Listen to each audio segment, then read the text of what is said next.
Hi, Southside Elementary School. My name is Amanda Courts, and I graduated last year from Southside High School. And when I was a senior, the Lord made it very clear to me that He wanted me to take a gap year in a Christian elementary school. And that happens to be here at Freedom Christian School. Right now I'm standing on top of Freedom Christian School with my house in the background. And here I have two jobs. My first job starts in the morning at 8 o'clock, and I am a kindergarten math and English teacher. And second, in the afternoon, I am a third grade English teacher. So some of you might say that this is part of the legacy that I'm leaving. And really, a legacy is the mark you are leaving on those around you, wherever God has placed you.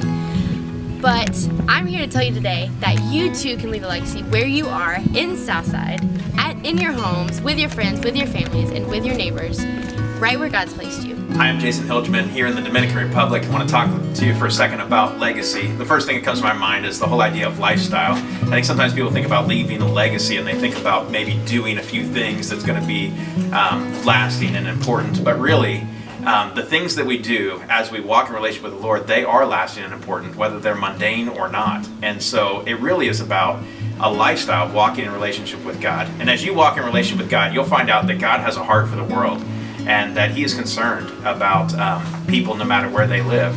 And as you come close to His heart, your heart will begin to have that same concern.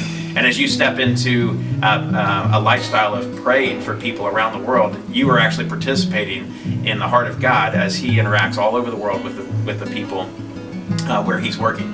For example, here in the Dominican Republic, you can step into our lives and pray for us and pray for our students and make a difference right here because God's interested in these things. So I'm thankful that you guys are thinking about legacy and hope that you will live lives for the glory of God.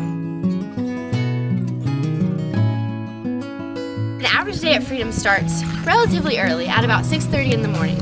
And what we do is we get up, we load the buses, the teachers that is, and we head out to the children's bateys, or their villages. And in the mornings when we go pick them up, they load the buses and we make an hour and 15-minute trip all the way back to Freedom School.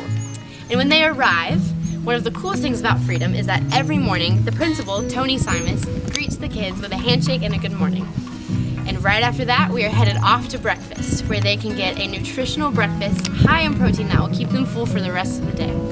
This may include eggs and bananas, or even oatmeal, and my personal favorite, pancakes. And this is a wonderful time just to get the children's day started, get their bellies full, and get them prepared for the day ahead. Right after we eat breakfast, after all the dishes are cleaned up, the teachers gather the children in their lines, and we make our way to the middle of the multi-use, where we will say our morning prayer together as a school, praying for the day ahead and praying for the children's hearts and for the teachers as we prepare to teach. And secondly, what we do when we line up after the prayer is we sing the national anthem. This is a good reminder to all of us of where we are and who it is that we are serving. After a healthy breakfast, the kids are officially ready to start their day, and this is when the teachers line them up and we head to our classes. Kindergarten starts off with math time, which is a very simple, fun time where we just greet each other. We talk about patterns and shapes and colors, as well as the days of the week, the month of the year, and the weather. Another thing we do is directly after math time, Flavia, the lead Dominican teacher, starts off with Spanish. Right after Spanish, it's time for math, where they are learning their numbers, rote counting, as well as their shapes. And finally, after all that schoolwork, it is time for recess. This is just the perfect 30-minute break where we all get to go outside and get our energy out, and the teachers get to stop for the day and just play with the kids and be with them on the playground. And that's a really awesome time because it's a blessing, really, because these kids have never gotten to use any of this equipment before, or otherwise they wouldn't have had the opportunity. So, for instance, they have swings, a large tire swing, a rock climbing wall, monkey bars, bridges, slides, and even a zip line, which is everyone's personal favorite. Again, this is just a perfect time for everybody to get out, clear their brains, and just learn how to play with one another respectfully. So, right after recess is when we head back into the classroom for the final half of the morning. And this is my personal favorite time, English. In English, we are learning a multitude of things, but the most important are rhyming, our vowels, and our alphabet. Flavia teaches next after me the last subject of the day, Bible. This has honestly been one of the coolest parts of the day, as you get to really watch the Lord work in these kids' hearts as she talks about sharing with one another and loving one another, respecting your parents at home and doing what you're told with a good heart. And that is something I think we could all learn on a daily basis, but that's been really cool to watch these kids learn and walk through with her. After the littles go home on their buses, it's time to transition to the second half of the day, and this is where you can either go to the multi-use and eat with your kids, or you can head to the teacher's room to eat with other teachers and talk about your day. This is another really cool aspect of Freedom because the students and teachers actually get to grow in fellowship with one another. The whole Freedom staff actually gets to sit with kids. So a lot of the teachers and behind the scenes people or the photographers get to come out and eat with kids that they otherwise may not see during the day. Ask them how their day is going. Have they gone to the corner? How are their families? It's really wonderful to sit there and watch everybody talk about how they're doing and grow in their communion together.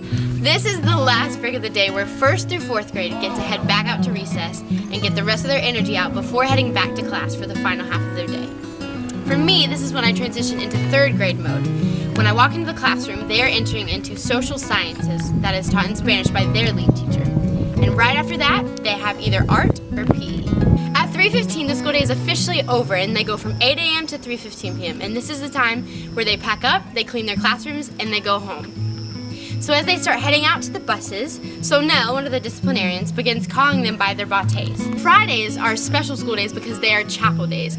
This is one of the biggest legacies I think that Freedom personally can leave to these kids, as we're teaching them about the love of Christ through skits, through music, through fellowship with one another.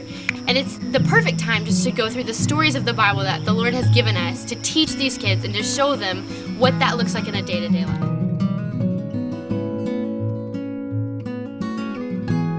Hi, my name is Leah Ertl, and I'm a teacher here at Freedom Christian School, as well as a sponsor to one of the students here.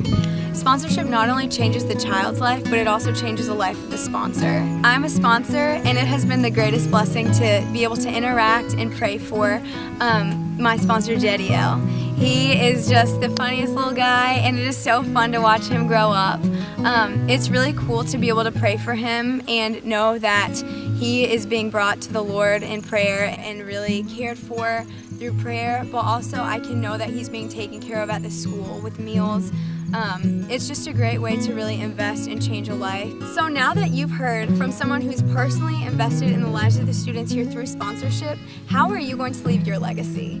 So my pledge to you, Southside Elementary students, is that you remember what a true legacy is.